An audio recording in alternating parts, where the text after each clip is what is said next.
Narito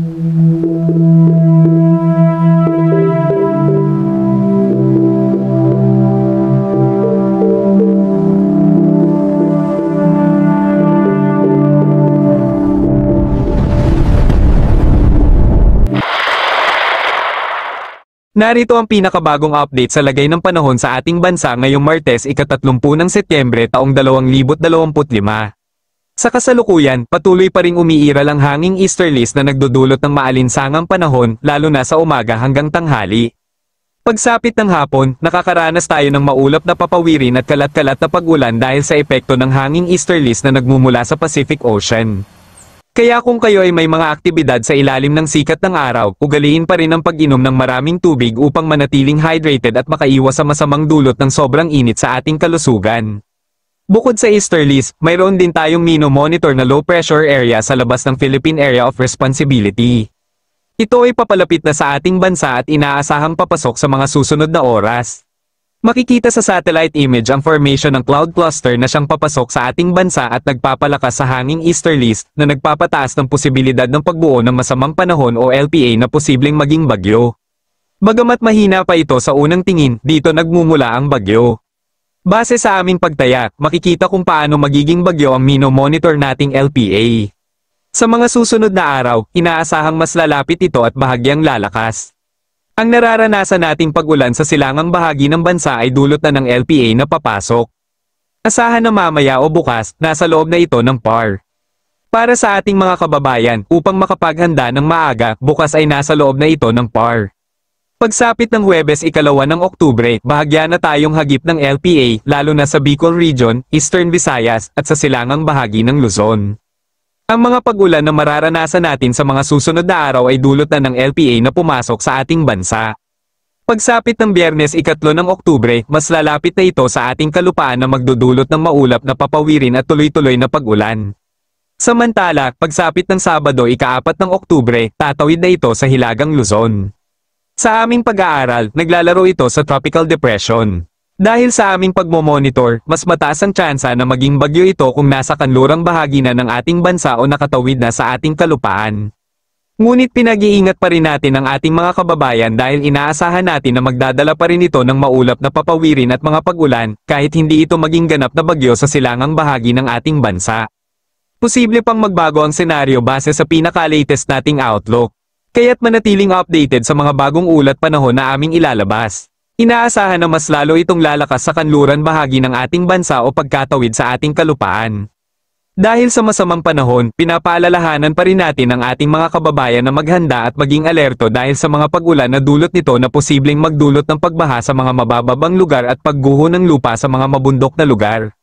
Sana bago pa man ito lumakas at tumawid sa Hilagang Luzon, nakapaghanda na kayong lahat upang makaiwas sa malubhang epekto. Manatiling updated para sa latest update na aming ilalabas. Base sa bagong labas ng Pag-asa na Tropical Cyclone Threat Potential sa ika-29 ng Setyembre hanggang ika-5 ng Oktubre, makikita natin na may tatawid na bagyo sa Hilagang Luzon na may mataas na tsansa na tatawid sa kalupaan. May posible pang kasunod na bagong LPA na may mababang tsansa na nasa labas ng PAR. Sa ika-6 ng Oktubre hanggang ika-12 ng Oktubre, makikita natin na ang potensyal na masamang panahon ay nakatawid na sa ating kalupaan at nasa kanluran bahagi na ng ating bansa. Sa paglabas nito, posible namang may papasok na LPA sa ating PAR na makikita sa extreme northern Luzon na may mababang tsansa na maging bagyo. Posible na ang ating mino-monitor ngayon na LPA ang siyang tatawid sa Hilagang Luzon. Kung sakaling lumakas pa ito sa loob ng PAR at maging ganap na bagyo, papangalanan ito sa local name na Paulo. Kaya paghandaan natin ang mga posibleng paglakas o pagkilos nitong LPA na papasok sa ating bansa.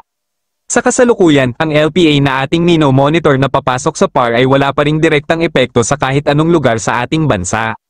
Ang siyang nakakaapekto pa rin sa atin ngayon ay ang hanging easterlies na nagdudulot ng mainit na panahon sa umaga at pagsapit ng hapon at gabi ay nagdudulot ng mga cloud cluster o thunderstorm na nararanasan na ding mga pag-ulan.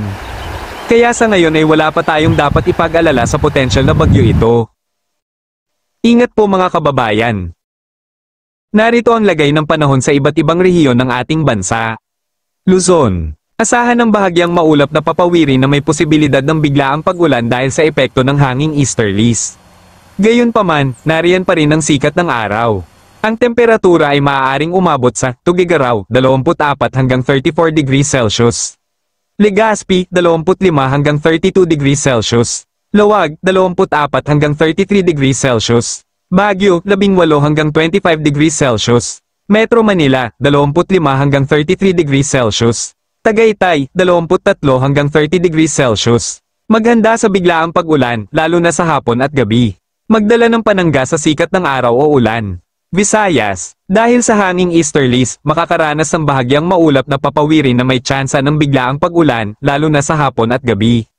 Bahagya pa ring makakaranas ng sikat ng araw.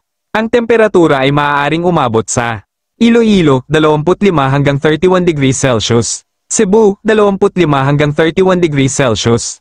Tacloban, 25 hanggang 32 degrees Celsius. Sa Palawan, maaaring makaranas ng maulap na papawirin at kalat-kalat na pag-ulan dulot ng thunderstorm. Inaasahan ng temperatura na Puerto Princesa, 25 hanggang 32 degrees Celsius. Kalayaan Islands, 25 hanggang 30 degrees Celsius. Mindanao, magpapatuloy ang maaliwalas na panahon sa umaga. Ang temperatura ay maaaring umabot sa Zamboanga Peninsula, 24 hanggang 34 degrees Celsius. Davao, 24 hanggang 33 degrees Celsius. Cagayan de Oro, 24 hanggang 32 degrees Celsius. Asahan ng mainit na temperatura sa umaga, ngunit pagsapit ng hapon at gabi, nariyan na ang epekto ng thunderstorm dulot ng hanging easterlies. Maging alerto sa posibleng pag-ulan na maaaring tumagal ng 1 hanggang 2 oras. Lagay ng karagatan. Walang nakataas na gale warning sa kahit anong baybayin ng ating karagatan. Malaya pa ring makapaglayag at makapangisda ang ating mga kababayan, ngunit mag-ingat pa rin sa pagpalaot. Inaasahan ng light to moderate na lagay ng panahon at katamtamang pag-alon. Pagtaya sa mga susunod na araw. Silangang Luzon, maulap na papawirin at pag-ulan dahil sa low pressure area na mino-monitor at posibleng maging bagyo sa unang linggo ng Oktubre. Visayas, maulap na papawirin at kalat-kalat na pag-ulan, lalo na sa silangang bahagi dahil sa trap ng LPA. Sa nalalabing bahagi, epekto pa rin ng hanging easterlies na magdudulot ng maulap na papawirin at kalat-kalat na pag-ulan. Mindanao, patuloy ang epekto ng hanging easterlies na magdadala ng mainit na temperatura. Pagsapit ng hapon at gabi, nariyan din ang maulap na papawirin at mga pag-ulan. Iyan ang pinaka-latest na update sa lagay ng panahon sa ating bansa. Ingat po mga kababayan. Para sa mga latest update, mag-subscribe sa aming YouTube channel para sa mga bagong ulat panahon ukol sa posibleng bagyo sa ating bansa. Ingat!